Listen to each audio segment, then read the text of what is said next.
Hello， 大家好，我哋好耐冇見啦。我今日同大家講嘅故事係叫 The Enchanted Wood. Today I chose a story to read with you. It is called The Enchanted Wood. 喺呢個故事裏邊係有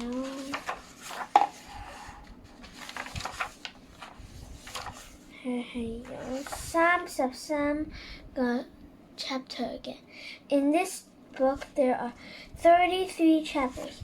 所以我每一集會講2個 chapter. So in each episode I will read 2 chapters. 好啦，我哋開始啦。The Enchanted Wood. Chapter 1. How they found the magic wood. There were once 3 children called Joe, Beth, and Franny. All their lives they had lived in a town, but now their father had a job in the country, so they were all to move as soon as they possibly could. What fun to be in the country, said Joe. I shall learn all about animals and birds, and I shall pick as many flowers as I want to, said Beth. And I shall have a garden of my own, said Franny. When the day came for the move, all the children were excited. A small van came to their door, and 2 men helped their father and mother pile everything into it. When it was full, the van drove away, and the children put on their coats and hats to go with their mother to catch a train to the station. Now we're off, cried Joe.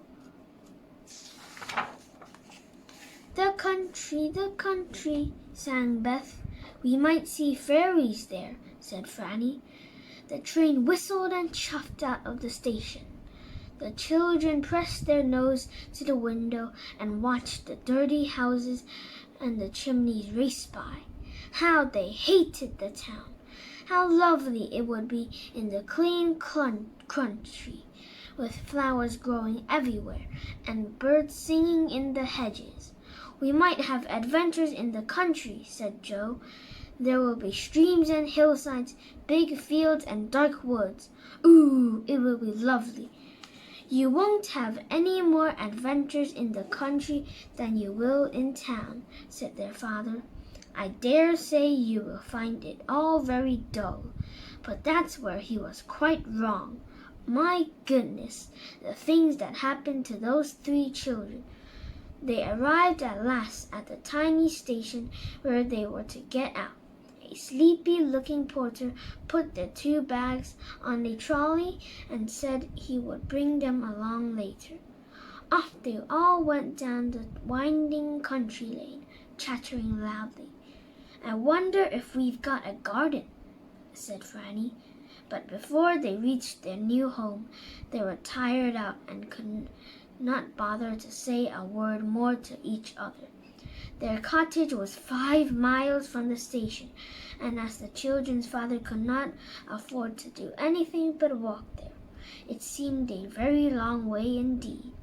There was no bus to take them, so the tired children dragged their feet along, wishing for a glass of warm milk and a cozy bed. At last they got there, and dear me, it was all worth all the walk, for the cottage was sweet. Roses hung from the walls, red and white and pink. The honeysuckle was all round the front door. It was lovely. The van was at the door, and the 2 men were moving all the furniture into the little house. Father helped, whilst Mother went to light the kitchen stove to make them all a hot drink. They were so tired they could do nothing but drink hot milk, eat some toasts, and tumble into their roughly made beds. Joe looked out of the window, but he was too sleepy to see properly. In 1 minute, the 2 girls in their small room were asleep, and Joe too, in his even tinier room. What fun it was to wake up in the morning and see the sun shining in at the strange windows. It didn't take Joe, Beth, and Franny very long to dress. Then They were out in the little garden, running through the grass that had grown so long, and smelling the roses that grew all around. Mother had cooked eggs for them, and they ate their breakfast hungrily. "It's lovely to be in the country," said Joe, looking out of the window to the faraway hills. "We could grow vegetables in the garden," said Beth. "There will be glorious walks all over," said Franny. That day, everyone helped to get the little house straight and tidy. Father was going to work the next day. Mother hoped there would be someone to give her washing to do. Then she would make enough money to buy a few hens. That would be lovely. "I shall collect the eggs each morning and evening," said Franny happily. "Let's go out and see what the country round is like," said Joe. "Can you spare us for an hour, Mother?" "Yes, run along," said Mother. So off the three children went, out of the tiny white front gate and into the lane. They explored all round about. They ran across a field where pink clover was full of bees. They paddled in a small brown steam that chattered away to itself under the willow trees in the sunshine. And then they suddenly came into the wood. It was not far from their cottage at the back. It looked quite an ordinary wood, except that the trees were darker green than usual. A narrow ditch separated the wood from the overgrown lane. "A wood," said Beth in delight. "We shall be able to have picnics here." "It's rather a mysterious sort of wood," said Joe thoughtfully. "Don't you think so, Beth?" "Well, the trees are rather thick, but they seem about the same as any others," said Beth. "They don't quite," said Franny. "The noise of the leaves make is different. Listen." And they listened, and Franny was right. The leaves of the trees in the wood did not rustle in quite the same way as other trees nearby did. "It's almost as if they were really talking to one another," said Beth, "whispering secrets, real secrets that we just can't understand." "It's a magic wood," said Franny suddenly. Nobody said anything. They stood and listened. "Whisha, whisha, whisha, whisha, whisha," said the trees in the wood, and bent towards one another in a friendly way. "There might be a fairy folk here," said Beth. "Shall we jump over the ditch and go in?" "No," said Joe. "We might get lost. Let's find our way around before we go into the big woods like this." "Joe, Beth, Franny," suddenly came their mother's voice from the cottage not far off. "It's time for lunch. Time for lunch." The children felt hungry all at once. They forgot the strange wood and ran back to their new home. Mother had new bread with strawberry jam for them, and they ate a whole loaf between them. Father came in as they were finishing. He had been shopping for Mother in the village 3 miles away, and he was hungry and tired. "We've been exploring everywhere, Father," said Beth, pouring him a big cup of tea. "We've found a lovely wood," said Joe. "The trees really seem to be talking to one another, Father." "That must be the wood I've heard this afternoon," said Father. It has a strange name, children." "What is it called?" said Joe. "It's called the Enchanted Wood," said their father. "People don't go there if they can help it. It's funny to hear things like this nowadays, but I don't expect there's really anything strange about the wood. But just be careful not to go too far into it, in case you get lost." The children looked in excitement at one another. "The Enchanted Wood! What a lovely name!" And each child secretly thought of the same thought. "I shall go and explore the Enchanted Wood as soon as I can." Their father set them to work in the overgrown garden once they finished their meal. Joe had to pull up the tough thistles, and the two girls had to weed the untidy vegetable bed. They spoke to one another in joyful voices. The enchanted wood. We knew there was something magical about it. I guess there are fairies in there, said Franny. We'll do some more exploring as soon as we can, cried Beth. We'll find out what those whispering trees are saying. We'll know all the secrets of the wood before many weeks are past. And that night, at bedtime, all three stood at the window, looking out on the dark, whispering wood behind the cottage. What would they find in the enchanted wood? Chapter 2. First Visit to the Wood. The three children had no chance to visit the enchanted wood until the next week, because they had to help their mother and father all they could. There was the garden to get tidy, clothes and the kitchen things to be unpacked and put away, and a great deal of cleaning to be done. Sometimes Joe was free and could have gone by himself. Sometimes the girls were sent out for a walk, but Joe was busy. None of them wanted to go without the others, so they had to wait. And then, at last, their chance came. You can have your lunch outdoors today, said Mother. You worked well, all of you, and you deserve a picnic. I'll cut you some sandwiches, and you can take along some nice fresh milk. We'll go to the wood, whispered Beth to the others. And with excited faces and beating hearts, they helped their mothers to pack their picnic into a big basket. They set off. There was a small gate at the bottom of the back garden that led into the overgrown lane running by the wood. They unlatched the gate and stood in the lane. They could see the trees in the wood and hear them talking their strange tree talk. Whisha, whisha, whisha, whisha. I feel as if there are adventures about, said Joe. Come on, over the ditch we go, and into the enchanted wood. One by one, the children jumped over the narrow ditch. They stood beneath the trees and peered about. Small freckles of sunshine lay there and there on the ground, but not very many, for the trees are so thick.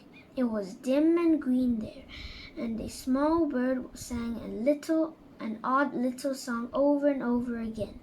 It really is magic, said Franny suddenly. I can feel the magic about somewhere. Can't you, Beth? Can't you, Joe? Yes, said the others, and their eyes shone with excitement. Come on!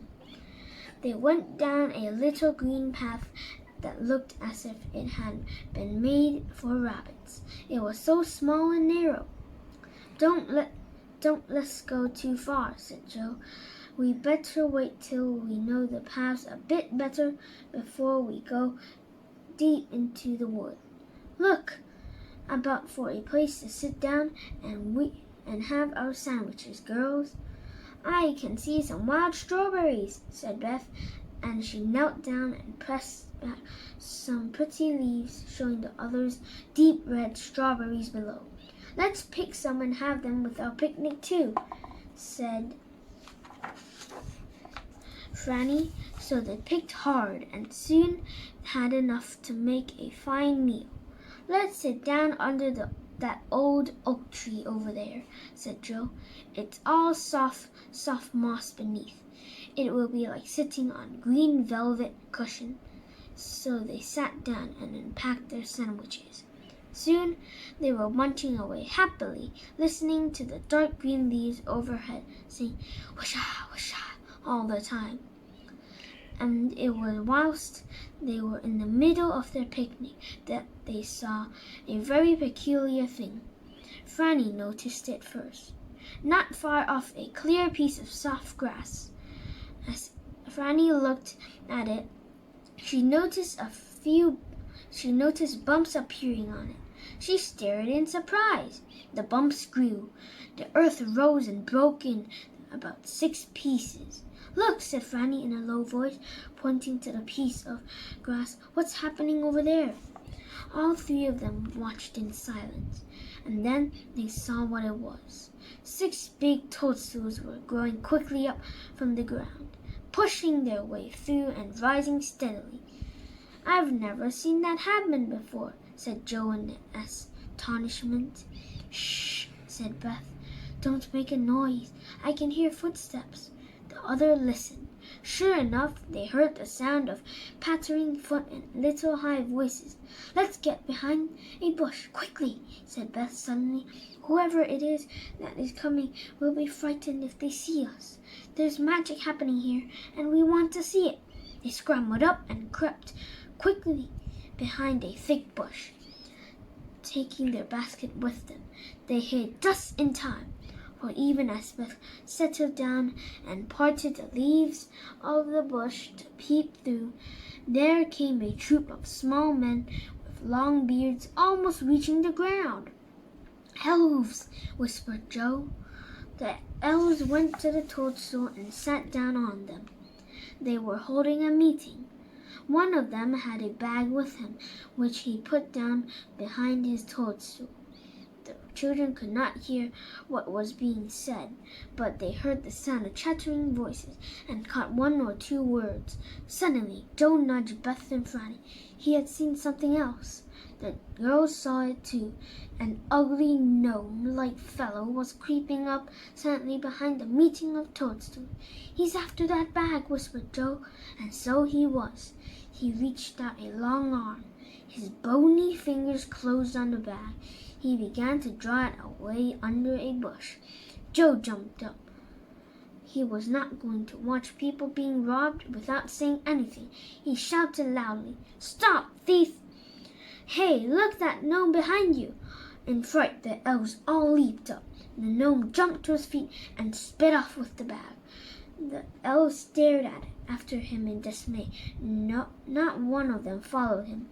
The robber ran towards the children's bush. He didn't know they were there.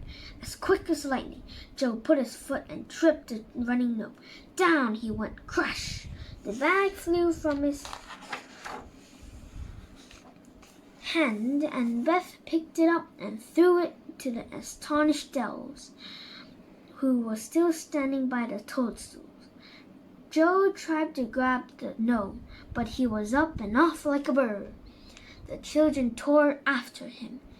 In between the trees they went, dodging here and there, and at last they saw the gnome leap up into the low branches of a great tree and pull himself into the leaves. The children sat down at the bottom, out of breath. "We've got him now," said Joe. "He can't get down without being caught." "Here are the elves coming," said Beth, wiping her hot forehead. The little bearded men ran up and bowed. "You were very good to us," said the biggest one. "Thank you for saving our bag. We have valuable papers in there."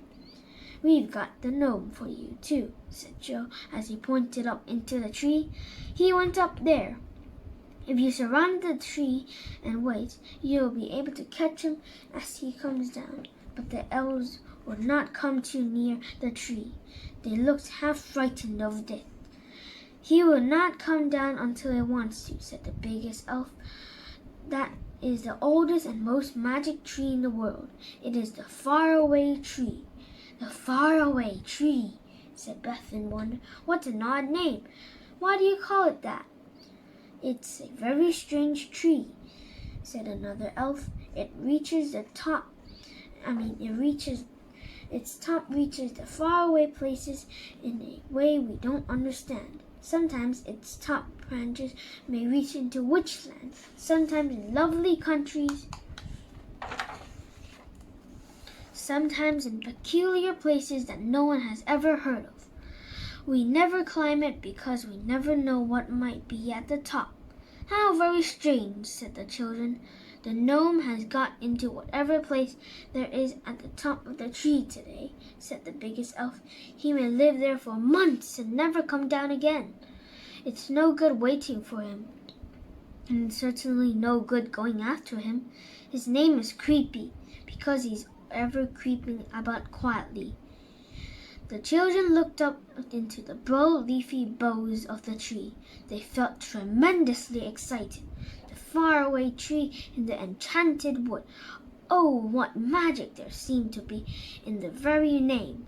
If only we could climb up, said Joe longingly. You must never do that, said the elves at once. It's dangerous. We must go now, but we do thank you for your help. If ever you want us to help you, just come to the Enchanted Wood and whistle 7 times under the oak tree not far from our toadstools. Thank you, said the children, and stared after the 6 tall elves as they ran off between the trees. Joe thought it was time to go home, so they followed the little men down the narrow green path until they came to the part of the wood they knew.